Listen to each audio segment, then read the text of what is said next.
Like, I know that our speakers, they've been helping us to really decipher this, but I want to make sure that most of us get to understand. Now, this was directed to Yuma. How do I move from a relationship with sex to a sexless one with my partner? In precise steps, how do I stop masturbating? All of this collabo. Now, the truth is, now let me explain something to you. I'm a sexual addiction therapist. Sex is not in the glands, it's in the brain. It's the way you medicate a pain in your soul. You can be smoking, you can be drinking, you might be into drugs and all. Addiction is a way you medicate a wound that is inflicted in your soul. Some of you are addicted to work. It's still addiction.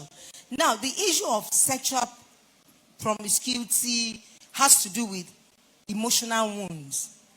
You are not having sex because you want to have sex. You are not masturbating because you want to masturbate. You are engaged in such vices because, we look at the roots. We look at the fruits. We don't look at the roots. That's why we don't judge anybody. In this profession, you are not permitted to judge anybody because there is a reason for a reason. Now, the truth is, when somebody is masturbating, we don't look into masturbation. We look into the root. What is the cause of masturbation? And when you are able to uproot the root, you are free to go. Now, sex in marriage, listen to me. Any man that sin with you will sin against you one day. Mm-hmm. Take it to the bank. Marriage is honorable, bed undefiled.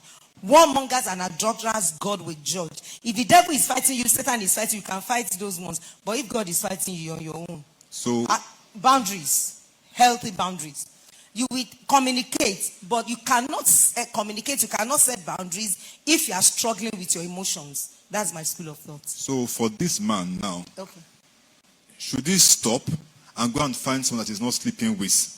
Or what is the solution? He cannot stop with addiction. But what if he's desperate to stop the addiction? Nobody stops without intervention.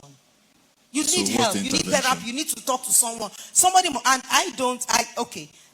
There was a time, let me just say this. I was doing I'm going to push it out there, sexual addiction screening test. So a guy wanted to do screening test. We did the screening test. That was when we know that at age 8, he was sleeping with his sister and they slept with each other for 8 years.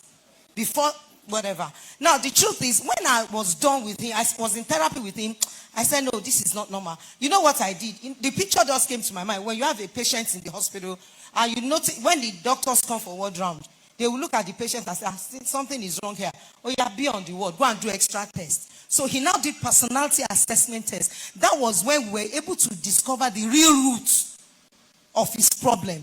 Now, what I'm saying is, we don't just diagnose. We have the diagnosis, we have the prognosis. We help you to treat to the root. You can be, I was in therapy for 2 years. I didn't have a choice. See where I was coming from.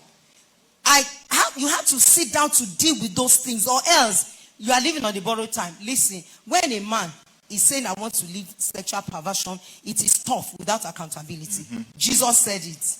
If an unclean, he will come back and check. If he finds you not being accountable, not in therapy, you have nobody you are vulnerable to talk to. I say, now let me say this to church. This is not fair, because when people are struggling with their sexuality, they don't have a safe place to be. They don't have nobody to talk to.